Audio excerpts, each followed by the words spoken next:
there are so many things to talk about, which is why we've tried to be so persistent with this, and they're time sensitive. So we want to kind of dig in. There are kind of several, let's do some housekeeping first, Sure. because there are some things that we want you to know about, and then we have some questions we're going to answer, and then we're going to get into the kind of the main topic of learning and creativity, which I hope we'll get to. So the first bit of housekeeping I'd like to get to is that today, March 1st, is the beginning of the IG Quilt Fest, which is an Instagram quilt community event, and you can follow it with IG Quilt Fest, the hashtag IG Quilt Fest. Every day in the month of March, participants post, there's a prompt that that we respond to. Today it's introductions, tomorrow it's about sewing machines and first quilts. It's a really good community, and it's what I like is it's a chance to see a diversity of views about a common prompt. Although it is an Instagram audience, which we know is a different audience than a Facebook audience. But if you're on Instagram, it's you might discover some new people and you might be inspired. So that's worth following.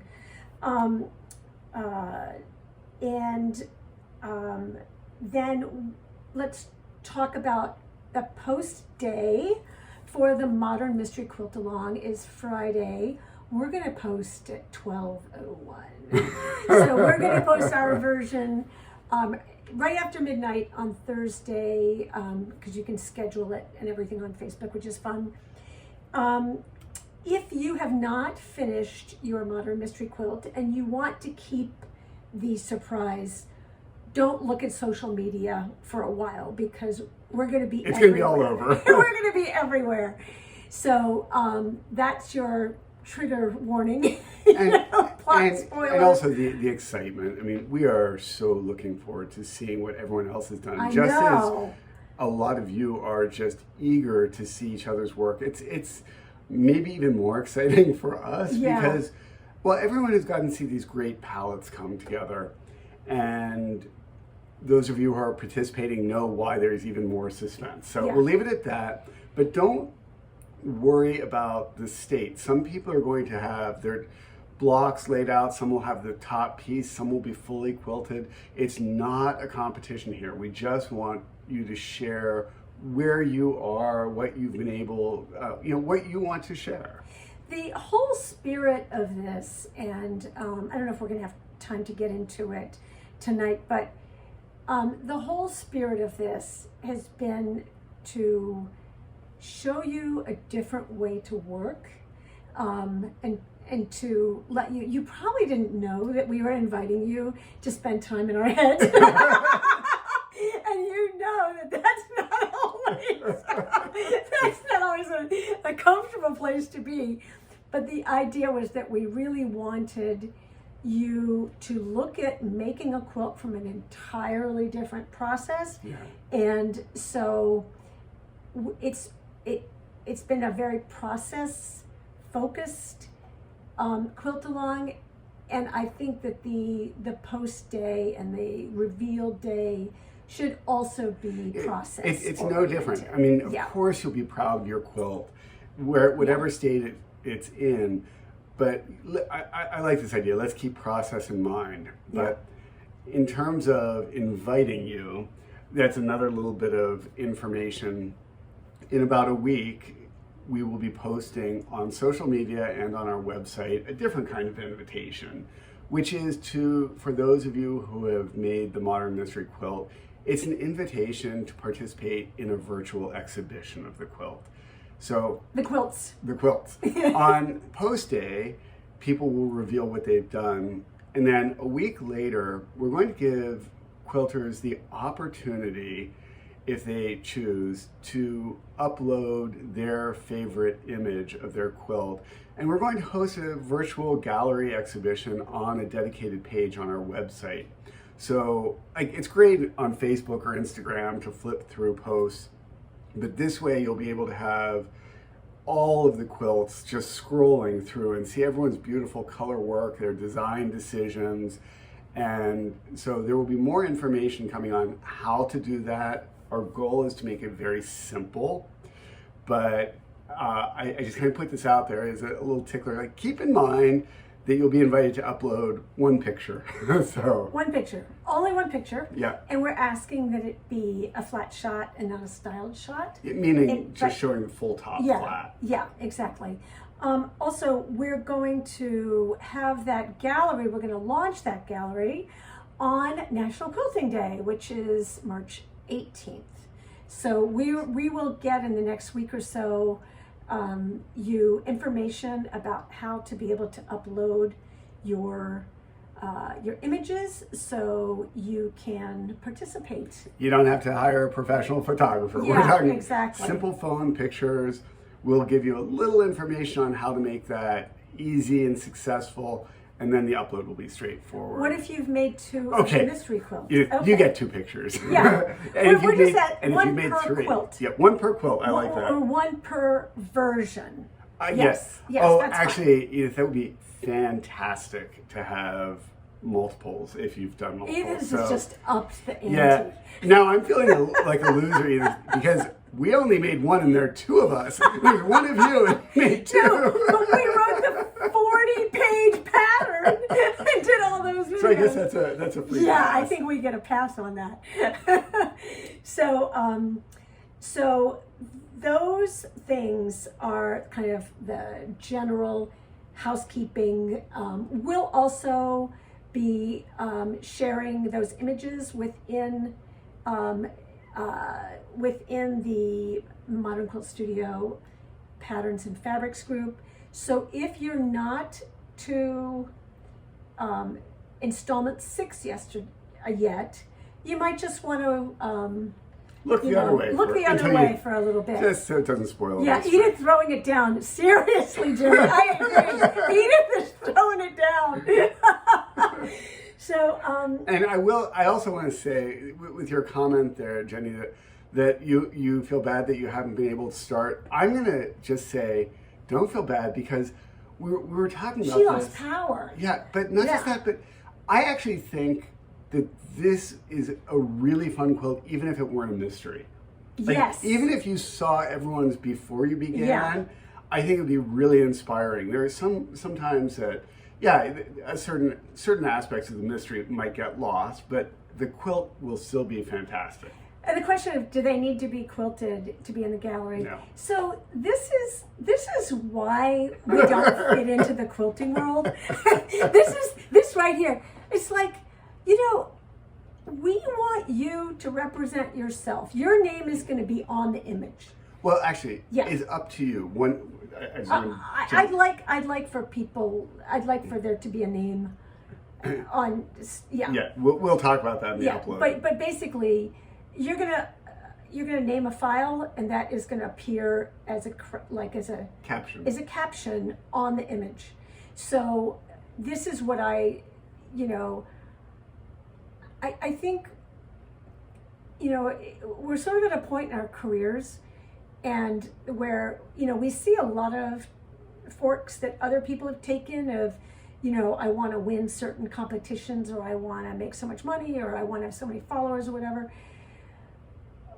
We just want people to make quilts, and we want people to be, there's an art form that we want to grow, and that's, that's kind of so the all quilt's not that quilted. we really care about. We're glad you're making the quilt. Like, as we said, even for some people, the top might not even be pieced. It might be blocks on a design wall with a general layout. I'd like it. Ideally, they would be pieced, but I think as close as I want to celebrate the making. I want to celebrate the making, and not be like a very well-known quilt industry person who is in charge of a very large quilt show was telling me that she would take a business card when she was jurying quilts and stick it in the little corner where the binding is to see whether they had tacked down the corner of the binding. And I just thought, like, I just don't have the time of day for this. I you know, does that person have somebody that they're caregiving for? Is this the first quilt they've made? Like, could we just encourage each other instead of setting up these impossible obstacles that you're supposed to surmount? So anyway, yeah. So we have, that's our goal, is to celebrate the making, celebrate the community that we've built with celebrate this the makers. event, and celebrate the makers. So that is what National Quilting Day is all about. It isn't about who finished and whose binding is on, and you know, all of that. So yes, it can break one's spirit, and we're kind of we're really trying to help dismantle some of what honestly I think can be a toxic culture around making, is that you're constantly being judged, and we want you, like, represent who you are, you know, and where you are is good enough for me. That's what you know. And so, also I think since we were talking about creativity today, one of my challenges with the world of judging is it encourages people to follow a set of rules. Exactly. And it will help people assimilate. There will be absolutely. And I'm not a like break all the rules kind of guy, but it's more that if your goal is to express your creativity, if there's a little more openness, you're more likely to take chances. You know, if you don't even 100%. Quilt, if you like to tie your quilts, if you want to do a mystery quilt and tie it in a way, it's like, wow, I've never seen that. I would get to see something I haven't seen anywhere else. So when I was, you know, going through everyone's posts on Facebook, there were some insanely wonderful color combinations. Yeah. Great stashes out there. Yeah. And if you have a competition that all the rules, the colors are prescribed, the layout, everything is prescribed, you find out who follows directions. But yeah, and you know, it's funny because I noticed that at one of the major quilt shows recently, the best of show was a pattern. It was a quilt from a pattern. Commercially available pattern. And there were all these people saying, yeah, I made that. And I thought, like, oh, I don't know. Anyway, we don't want to go off on that. But one of the things that I am really pushing back against is the judgment that people feel that prevents them from feeling like they can take chances. And, you know, I think some of you who were on the Patterns and Fabrics page saw some people who were struggling and were afraid that they were going to get things wrong, and they were kind of white knuckling it. And I think that is part of the culture that there's a right way to do things, and that if you don't do it this way, you're going to fail. And part of it was ironic that part of the tension that we felt was because we were trying to help you relax and just enjoy the process. They're like, but get me the measurements. But actually, that pressure. A couple of things I think also helped with this specific mystery quilt. So many commented on kind of the affordability of it, and the fact that it was really stash friendly. So people didn't feel, it took a lot of time, it took a lot of thought, but there wasn't necessarily that added layer of feeling like there was a financial stress that you went out and bought a $200 kit and paid for a, you know, so pressure and stress comes from different places.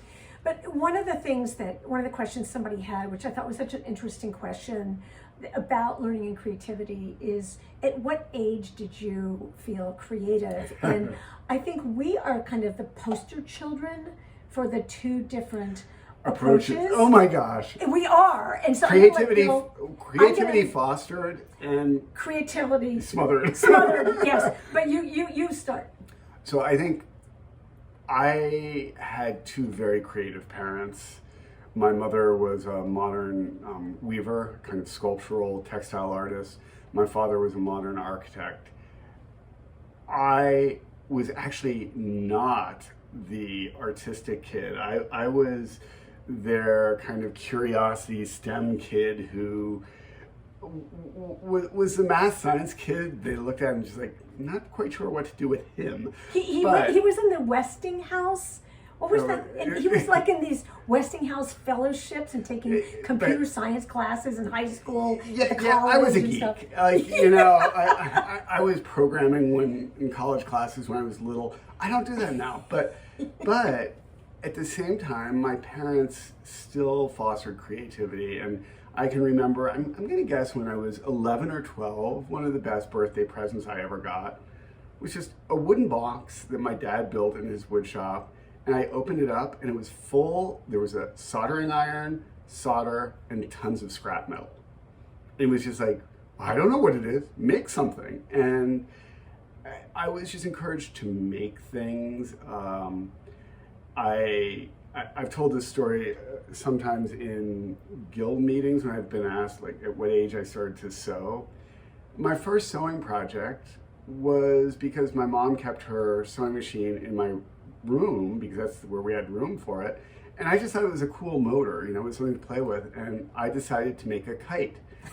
And I was like, okay, it's 2 sticks and a triangle, and my parents were very let them learn from their mistakes kind of parents. So I always say they must have been laughing to themselves as they watched me and knew that I was going to be disappointed when I tried to fly the kite because I made it out of corduroy. So that was, you know, I was encouraged to be creative. Weeks had a very different approach. Our family really valued language. And my father was a reporter for the Washington Post. My mother was a stay-at-home mom and later a public administration adjunct professor. And my stepfather, with whom I lived, with my mother, was an attorney. And so kind of politics, I grew up in the DC area, so politics, words, that policy, that sort of thing were what were being talked about a lot. And the idea of art and design and was that, at least in my school system, was weeded out like by kindergarten. Yeah. You either, by kindergarten, if you didn't know how to draw, there was really no hope for you. And I think that's very common. Yeah, and so I felt at a very young age that that it would be a path, a recipe for failure for me to sign up for art classes. So I never signed up for any art classes. And then when and you weren't encouraged because your family didn't see it as a path either. Well, but you know, I think our culture doesn't tell children that art is and creativity is something that can be learned. Yeah. It's like you come out of the womb with it or you don't. And this idea that which we don't believe at all. Yeah. And so I really am the poster child for just, you know, that art can be learned. And so I didn't do anything really creative until I was in my 20s, and I started studying Japanese flower arranging, which I felt was something that could be taught. Because that wasn't drawing. There was something about drawing that was kind of like, you had to have talent for that. And she was living in Japan and could see that there was a very, very structured schooling. You could learn. It was very rigorous. Yeah. She spent years doing it. Right. So, but it was through that I realized I actually was creative, and I decided to go to graduate school for design, and I took drawing classes and got myself a portfolio, and I got into graduate school on the merits of my flower arranging photos. So not, I had to be able to draw, but I took my first drawing class at age 29. And I think that idea that we're sorted out in this country, often in the public school system fairly early, is true. And even though I had artistically encouraging parents, as a kid who showed talent in math and science, I never took an art class. I mean, I went through high school without maybe one mandatory art class. You couldn't do that. You did one or you did the other. So one of the things that we feel like we're really qualified to talk on this subject because we have two different backgrounds. And one of the things that I think is really important as if you want to grow your own creativity, is to embrace that beginner's mindset, embrace failure, embrace experimentation, and decide that it's okay to not be good at something, and that is a normal, healthy, like that. If I was skiing once, and there was a guy in the ski class who said at the end of the day he hadn't fallen all day, and the ski instructor said, and he was quite proud that he hadn't fallen all day, and the ski instructor said, then you're not trying hard enough. And I think I feel that way about creativity as well, is that if you're not pushing yourself enough, then you won't fail. And I think, even though we're kind of preaching the positivity here of trying things, I do want to say, going back to the mystery quilt in the group on Facebook, I was so happy seeing people's reactions to their learning, to after they completed their blocks, a bunch of people saying, oh, I can't wait to go back and redo this block, or I'm thinking about this one differently. There was no one complaining like, why did I do, like, people were embracing the process. There were some people who were clearly scared, feared failure, but then or were lost. But I think one of the things that I felt so good about, and I want to thank you all for, is that it's easier to be creative when you feel supported. And that is why this whole judgment thing, especially among women, there's a gender thing here about feeling judged all the time, but it's easier to take risks, it's easier to foster your creativity when you see other people taking risks and other people are encouraging you to try and experiment, and it feels safe. Yeah. So, I think this is why we wanted to have the Facebook group be a component of it, and that we really encouraged people to not, to be able to play around, audition some other fabrics. And one person said that I think it was actually Edith, was saying, what did she do with fabrics that she's not happy with? And my feeling is, figure out what it is you don't like about it. And if there's one color that's bugging you, maybe you need to remake the pieces that have that fabric in it. But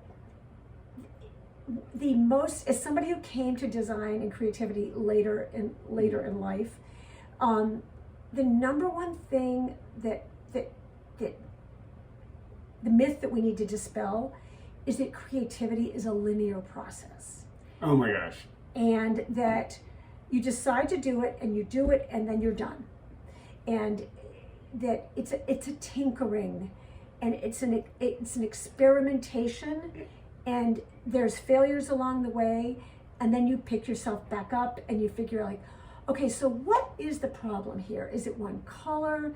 Is it a value thing? Is it the scale of the print? Exactly. Is it the relationship of this one block to the others? So this is where our backgrounds come into play again. Although Week says, she didn't have this kind of art creativity, I think what makes so much of what comes out of Modern Quilt Studio so strong, and why I think these conversations are good, is indeed the writing and kind of analytical background that she comes from. She's so able to articulate, and I therapy. Think could we add therapy? You're she's incredibly quick at identifying things and articulating them, and so I think that is, and it's why we all both get excited about the process. Is we kind of realize how lucky we were to get an education that allowed us to do that, and we know firsthand that we weren't just born with this innate ability. We all have different talents, but we got better through hard work, and we just want to help other people do that. So Jenny was asking, would Bill consider sharing his parents' work? I think both of his parents sadly died young. They were smokers and died of smoking-related illnesses, sadly. Quite young, and so I would be happy, and I think they would enjoy it. But Jenny, it's so pre-digital. So this is like, I just realized, it was pre-digital. I have some slides, but I will also say that we do have a couple pieces of my mother's that we have that I can. I'll post those, and it's so interesting when you say that, and because I think about how we all value different things, and although my father was an architect and had many buildings built, my favorite thing I have of his is just a very simple line drawing he did, because buildings, you see ideas, but it goes back to that maker's hand. I love seeing the drawing that, he drew that. I know you designed that building, and I should give you more credit, but I love the evidence of the maker's hand, and that comes back to quilting. I love... And that post, boy, what a great response to that post. Yeah. So Joe says she needs multiple design walls in her sewing space. But I think, if you don't have that, you can take a picture of one layout and then and then try again. But I think one of the things that I think is also critical today, in terms of being able to be creative, is the difference between intrinsic motivation and extrinsic motivation.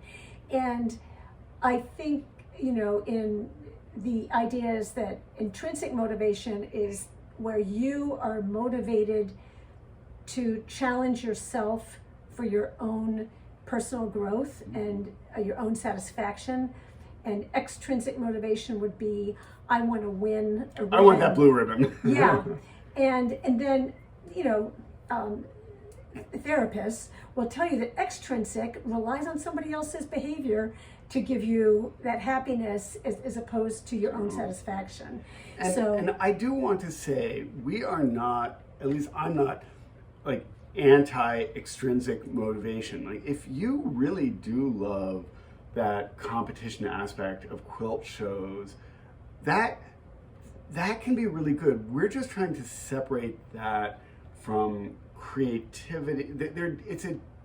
It's a different thing. And we had a student at a week-long workshop who I know exactly what he's talking about. Basically said she got into quilting when she found out you could win prizes. And but I think, from my perspective, I think there are different ways to approach competitions, and the way that I would like people to approach competitions is, you have a quilt, you start out wanting to make a quilt that you're happy with. Yes. And once you're happy with it, then you can decide whether or not you want to share it. But if you start out saying, I want to get a quilt, I want to get a ribbon at QuiltCon or whatever, then you are designing and making a quilt with a specific purpose, and you are squashing your own creativity to fit it into a mold that you've seen there before. And so that is where I feel like the quilt community needs you to be you, not you to fit into some box that you have seen others have success in. We often say our goal is to help people, teach people to design their own quilts, to find their voices in quilting. And I know sometimes this is easier said than done also, because for sure when we started quilting as modern quilters, we were making the quilts we wanted to make, and it doesn't always feel good when people look the other way. It's like, still 23 years later. It's just like, you do something that's great, and especially it was a much more traditional world then, and there were a lot of people that just looked at what we were doing like, yeah, no. Yeah. You know, and still do. And still do. Yeah. And we're okay with that, but that doesn't mean it doesn't hurt at times when, because going your own direction there can be rejection involved. So there's a combination, you know, of with creativity and learning. One of the things that that I really like is the idea that it's not sitting there, you know, in a meditative pose, waiting for brilliance to hit you. I'd still be waiting. Yeah, me too. It's working at it, and it's sort of showing up for, like, if you, rather than worrying about, like, we get a lot of questions, and I got some for today about what is the percentage of light, medium, and dark, and that is, don't listen to anybody who tells you that there's a formula for design. Yeah. And every quilt is different, and the answer is whatever you want it to be. And we're going to do whatever helps you achieve what it is you've envisioned. I wouldn't say whatever you want it to be necessarily, because a lot of people, I think, are struggling to figure out what is it they want it to be. It's just a lot of, design is work, art is work. I think that's what it comes down to. And I think, again, that mythology that it isn't is harmful. Yeah.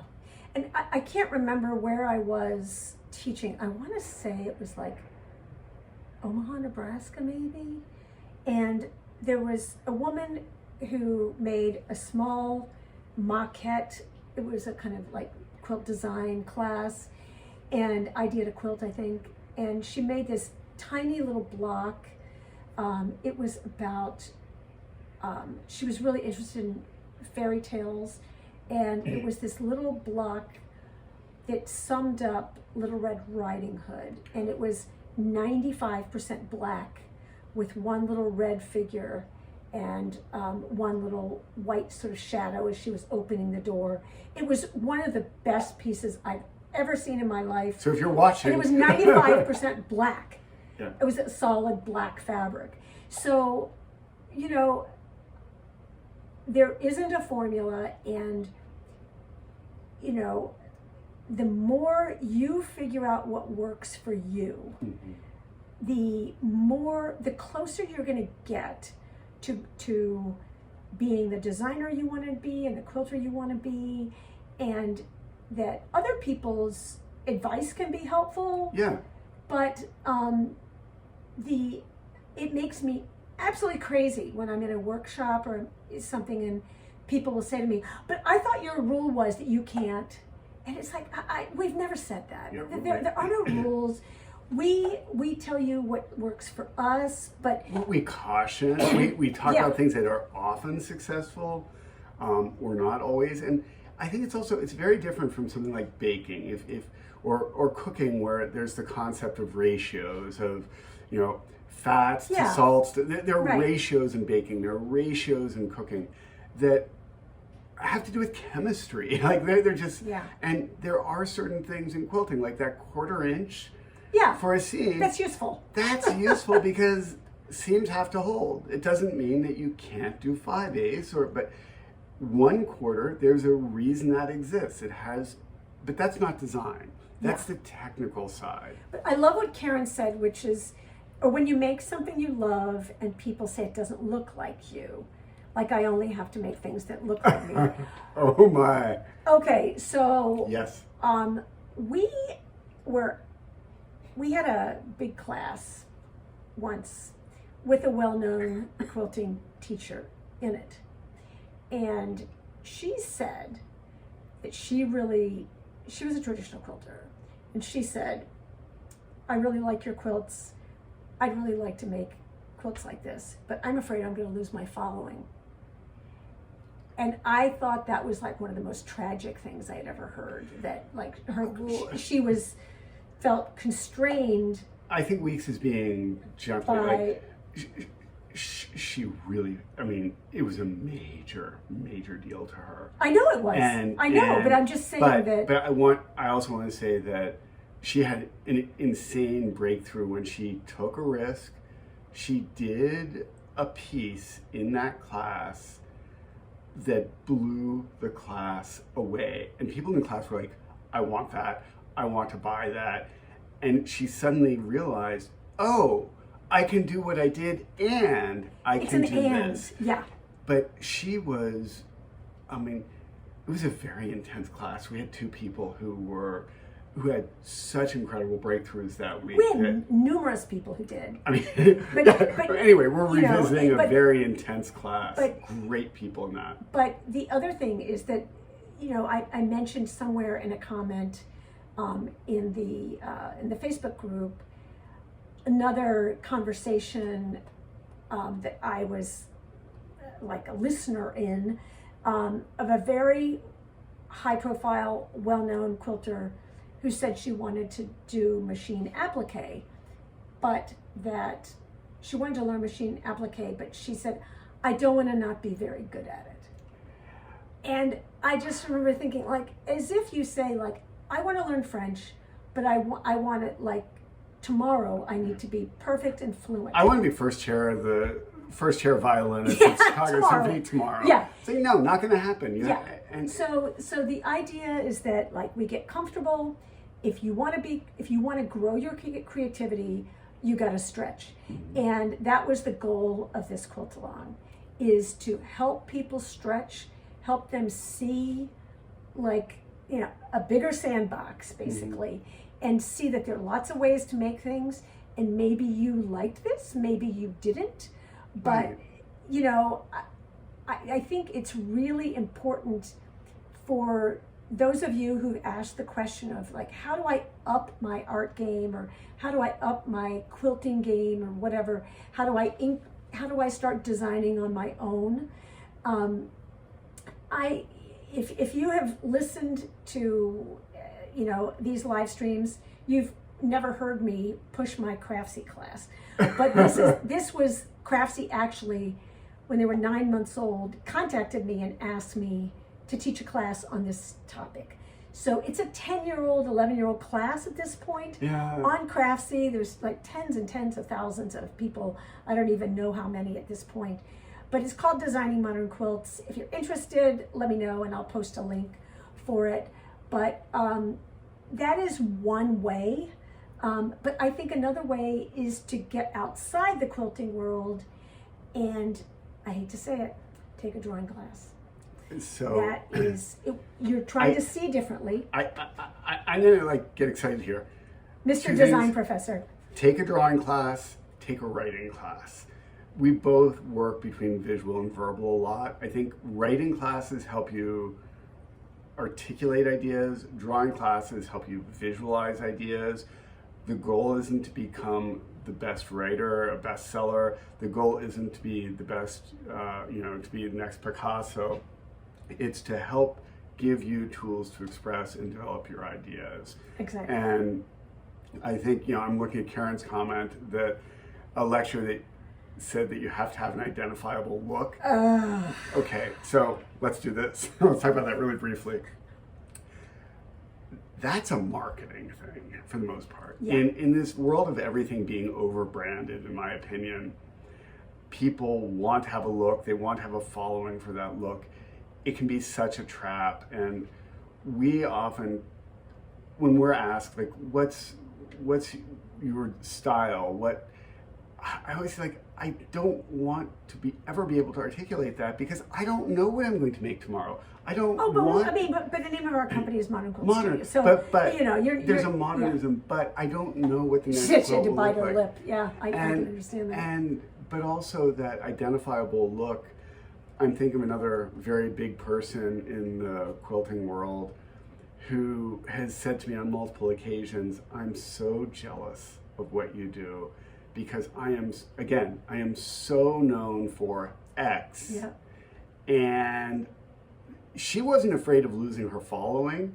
She was afraid that if she did Y rather than X, people would think that she had lost it. Yeah. That she had been so pigeonholed. And you see this in the music world, you see it in the art world. So. Yeah. So, I mean, I think if you, you know, there's so many parts to this, but feeling safe, feeling supported, challenging yourself, going outside of the quilting world, but also experimenting. So one of the questions, we got a ton of questions, for example, about clappers. And it's amazing to me that people are... Did you bring it down? Where is it? I think we gave it away. I think, yeah, because some people don't even know what a clapper is. You can... It's a nice, big, heavy piece of wood. Yeah. And tailors use it to flatten seams. And so okay, and this is I know you're gonna have to like I'm just yeah. There are a lot of people who are teachers who tell people that they have to do things, and they say you've got to do this and you've got to do this and you've got to do this and this is the right way to do it, and if you're not doing it that way, you're not doing it correctly. And our point of view is there's a lot of ways to do things, and we want you to do it the way that works for you. And this setting the seam, this is a big one. The setting the seam and the clapper. And my thought process, and somebody tells me something like, and I've had this, aren't you going to set the seam? Or in the instructions, why didn't you tell us how to press? Well, I want you to press whatever way works for you. And also, the first time someone asked me how I was going to set my seam, I said, what does that mean? Yeah, okay, so, well, I know what that means. So what they're saying to you is that with the clapper and the setting, okay, let me back up.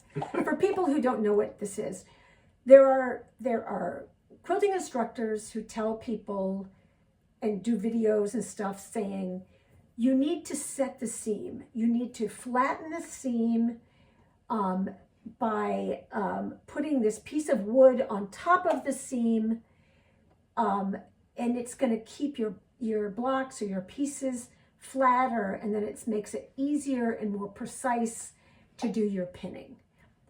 Okay, so if the concept is that it's easier and more precise to align seams when they're flatter and everything is a little bit more rigid, yes, I'm on board with that. Are there multiple ways to get that? Yes, there are.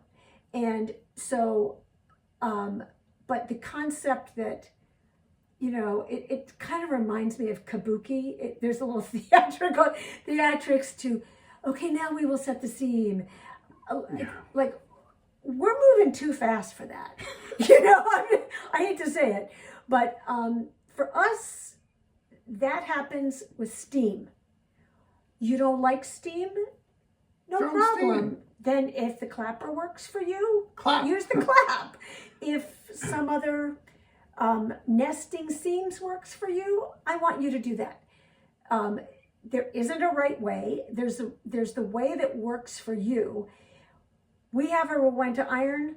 Lots of people, you know, I post one thing about pressing, and all I get is, I hate the Rowenta irons. It's like, or I love the Rowenta irons. No, it was mostly I hate the Rowenta irons. That wasn't what the tip was about. You know, I don't want to use steam. then don't use steam. Mm-hmm. So each person is going to find their own preference of methods that work for them. And it's helpful to have other people's experiences, but their experiences, their iron, their water, their tolerance for how close their finger gets, just everything is really varied, you know? So that's why we try, we don't just say, this is what we do. We say, we'll explain why we do it this way. That may work for you or it may not. But having that insight to the why helps people make a determination of whether that's something that they should pursue or not. Yeah, so I think, you know, I'm happy to answer the question that no, we bought a clapper because somebody recommended, we respected highly, recommended that we have one of these. We tried it a couple of times. I actually kind of felt pressured into buying it. I know. And yet, yeah, and we tried it a couple of times. We're like, yeah, I don't have time for this. It's a beautiful piece of wood. Yeah. I think we kept it around because it looked so nice. Yeah, I kept thinking I should be using this, but steam won't work. Okay, so what I like to do is I use a lot of steam and I stack things up, and then gravity flattens them out. Gravity kind of tends Gravity to work. takes care of it for us. So Susan says there are no quilt police. You know, there are some people who have self-appointed themselves critics at large, you know, who go around and tell people, you need to do this way, and all you have to do is be on one of these big quilting groups, and unsolicited people will, you know, make comments. It's not the culture we try to foster. No, it's not. So there are people who feel that they need to tell everybody, you know, when I was a child, they referred to them as bossy girls. Yeah. There are some bossy girls, and we try to not have that, and not encourage that, and not be that. Yeah. So what we want you to do is to figure out, say like, oh, they don't use a clapper. Somebody else recommended the clapper. I haven't normally used steam. Why don't I try to use steam? Maybe the clapper works better. Maybe this is all part of that feeds your creativity to experiment. So don't worry so much about what other people are doing as much as experiment on your own and see with your iron and your water and your ironing board and your what works for you. Yeah, that is where you will feel more confident as well, because True. You know, you have to be able to experiment and you know, buy the clapper, realize it's not for you. Yeah. Exactly. Yeah. But you know, sometimes I feel like a broken record in the encouragement. I do always want to say it's not that there are not everything. Some people are like, it's all good. I don't subscribe to that either. Some things simply don't work. Yeah. And if you don't acknowledge that, if you don't self-reflect, if you don't critique your own work, then you just make lots of stuff. And if that's your goal, that's fine. But if your goal is to learn about design and make different decisions, it takes more work. But we also need to be candid that taste comes into this. Oh, absolutely. And that design includes personal taste. And that there are lots of quilt shows where people have won, you know, $10,000 or whatever, where I would not, if I had been a judge, I would not have even shortlisted that quilt. I wouldn't include it in the show because I feel like the world has seen plenty of that, and you know, we don't need more of that. But I think one example, I was one of 3 judges at a national show, and in a wall quilt category, there was a piece. The 3 judges were kind of a reproduction quilter, super traditional reproduction quilter, an art quilter, and me. And the 3 of us had to agree on the big prizes. And we got this one wall quilt that got first prize in the category unanimously, and none of us liked it.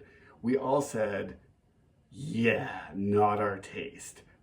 But you could totally understand what the quilter was trying to do, and she did it beautifully. The color choices, the craftsmanship, the quilting, and it makes me think of a group I'm part of that's called Awful Taste But Great Execution. and I actually think like taste is individual, and I don't want. That's a different kind of quilt police when it just becomes about you're doing my style, you're doing my taste. And I think as someone who appreciates quilts, it's actually exciting to step out of yourself and say like, I never thought I'd like that, but man, I totally get it now. Yeah. That is such good work.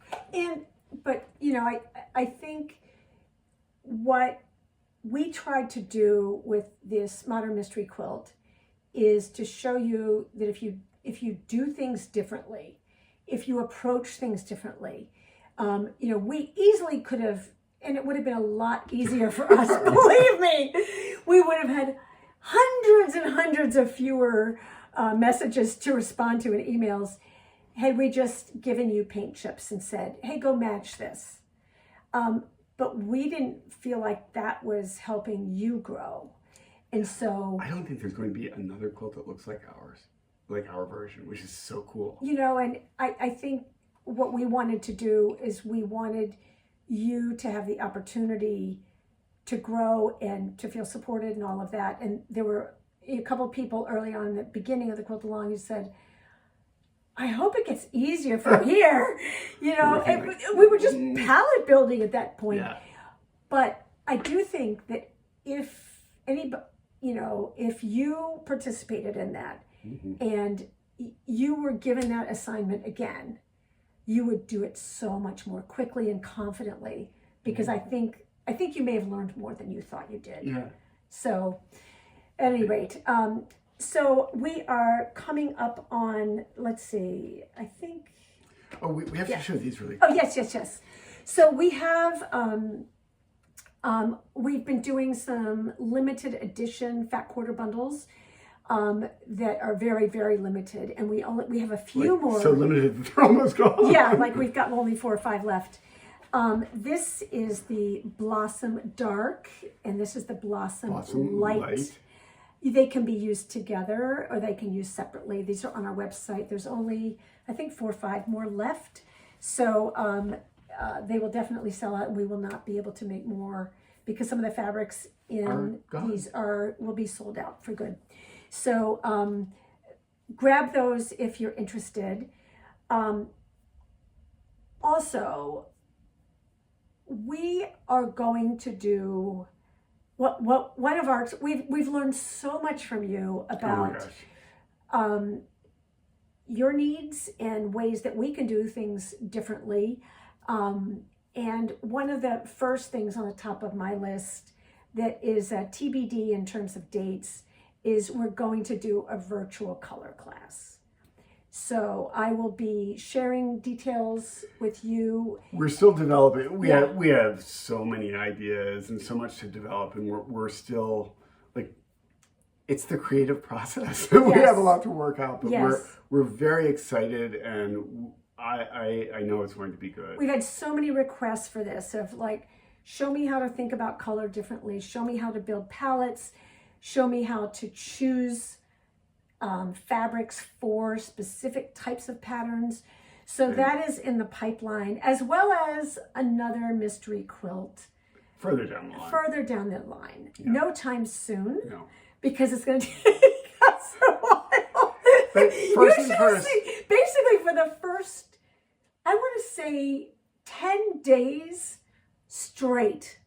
Because you all, you know, you may have just been focusing on your part of it, pretty much for 10 days straight, from 7 a.m. until midnight, all we did was respond to emails and posts and trying to keep people off the edge, you know. So we are definitely, you know, we learned a lot from that, and to make sure people looked in their junk mail and spam. Yeah, there are always technical issues, but overall it went well. Yeah, I think we were stunned at the number of people, Switzerland to Senegal and Australia to Portugal and Brazil, and I mean it's really been incredible. So I'm glad. So yay for the color class. Yeah, I am thinking, and I'm interested. I was thinking about doing it on a weeknight at 7 o'clock or around there. Part with an asynchronous part as well as a live part. The idea would be there would be pre-recorded, and then that followed with live interactive work. Transparency class is coming. Yeah. Also. Yeah, we've got a lot later of things in the slated. year.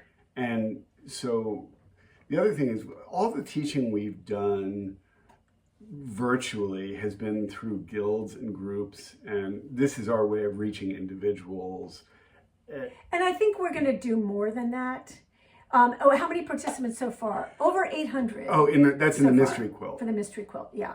Yeah. So that has been, it's, you know, I have to tell you. So right before it launched, I said to Bill, I'm like, okay, the last Quiltalong we did was our lavish quilt, which I thought was such a spectacular quilt.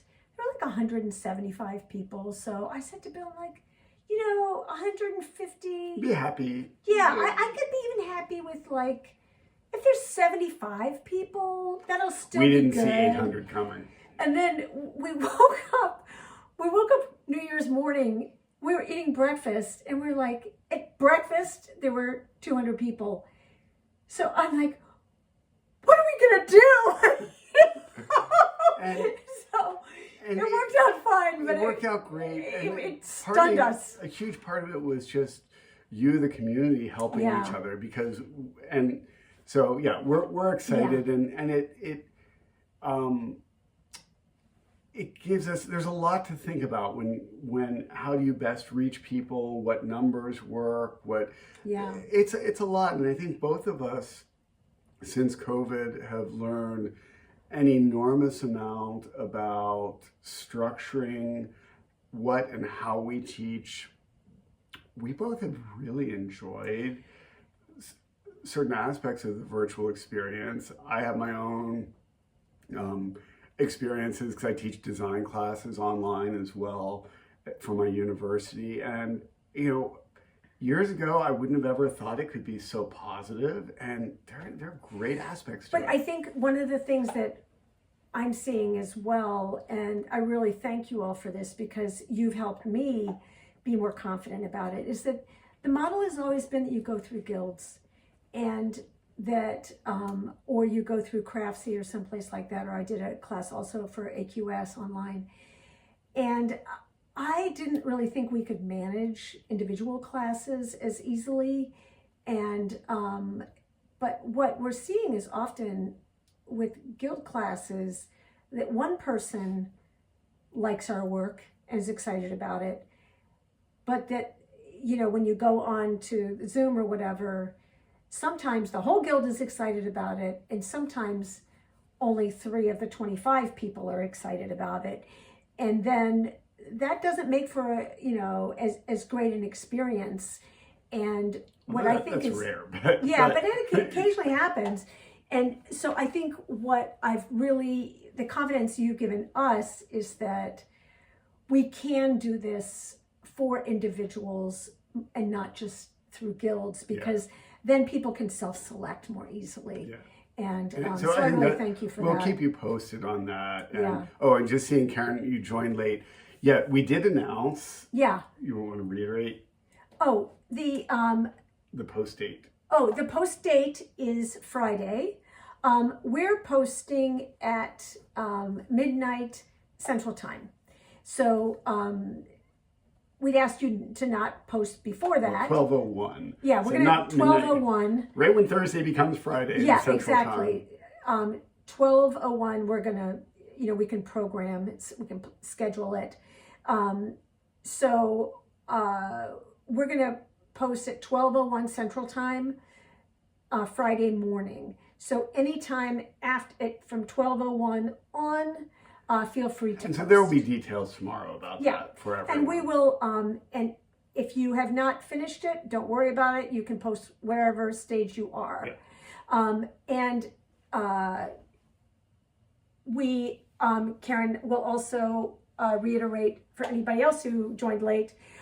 We are going to have a virtual quilt show of all of the Modern Mystery quilts that Bill will be coordinating. So details in about a week. Yeah, but that's going to be available on National Quilting Day, which is March 18th. So we will have a virtual exhibition. Yes. So thank you all. Thank you for bearing with us this afternoon. Oh my gosh, we were so mortified. We're pretty tech savvy, and sometimes it was one of those days. It's like both printers died while we were processing. This is an inkjet injury, not a rotary cutter. Yeah, it was just kind of nonstop. But at any rate, thanks for bearing with us, and we have so much more to share with you, and we thank you for helping us. You make us more creative. Yeah, well, and you make it willing. You make us willing to feel like we can take a leap because. You've been so supportive of us. So thank you all for that. So I hope you have a great night, and let us know either in messages or emails or Facebook, whatever, Instagram, what other things you're interested in. And, if there are other, the transparency class I got, the color class I got, I think there's a piecing curves class that people have also asked about, but all of those things, we're going to be serving you up as much as you want, and as much as we can handle. So thank you so much, and have a great evening. So take care. We're going to say good night. See you Friday. Bye-bye.